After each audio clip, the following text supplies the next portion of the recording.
Good morning, কেমন আছো সবাই? তো আজকে হচ্ছে এই বাড়ি আসার সেকেন্ড দিন। উঠেই আমি স্নান টান করে নিয়েছি, আমি সকালেই স্নান টান সেরে নিই, ঠিক আছে। তা দেখছি মা ডাল রান্না করছে গরম গরম। দেখাই ডালটা, মানে স্পেশাল একটা ডাল আর কি, যেটা আমার খুব প্রিয় মায়ের হাতের। দেখাচ্ছি, এই যে সেটা হচ্ছে স্পেশাল এই কারণেই, সেটা হচ্ছে মুসুরির ডাল, পেঁয়াজ, ধনেপাতা, টমেটো দিয়ে, আর তার মধ্যে এই গন্ধরাজ লেবু টুকরো টুকরো করে কেটে দেওয়া, আর একটুখানি রস দিয়েছো না মা গন্ধরাজ লেবুর? আর একটু গন্ধরাজ লেবুর রস দিয়েছি মা। আহা, এগুলো যখন ভাতের সঙ্গে মাখা হবে কি অপূর্ব। আর এদিকে দেখছি যে কুমড়ো ভাজা হয়েছে।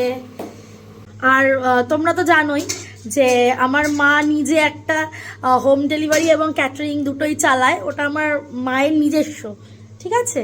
তো সেখানে হচ্ছে আজকে মনে কোনো অর্ডার আছে, তো সেইগুলোর সব প্রিপারেশন আজকে চলছে। হ্যাঁ, ডেলি থাকে না? হ্যাঁ, এখানে সমস্ত প্যাকিং চলছে। একটা অর্ডার চলে গেছে, ঠিক আছে। তো আর হচ্ছে এখন অন্যগুলোর সব রেডি হচ্ছে। তোমার দেখো সিম পাতুরি করেছে, আজকে জমে যাবে দুপুরের খাবার। এখানে হয়েছে হচ্ছে তেলকই। মা কি অসাধারণ দেখতে হয়েছে তেলকইটা, মা তেলকই করেছে। একটু তাকাও মা।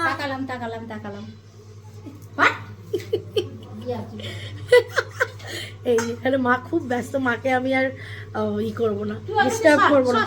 হ্যাঁ, তাড়াতে পারলে বাঁচে, আমি থাকলে মাকে বড় বিরক্ত করি।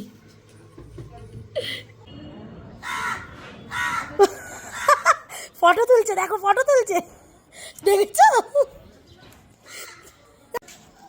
হাই।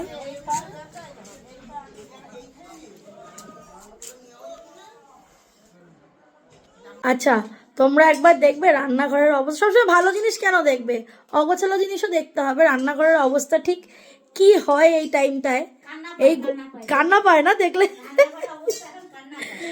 ঠিক এই টাইমটায় কি অবস্থা হয় আর কি, যখন এই অর্ডারগুলো বেরোয়।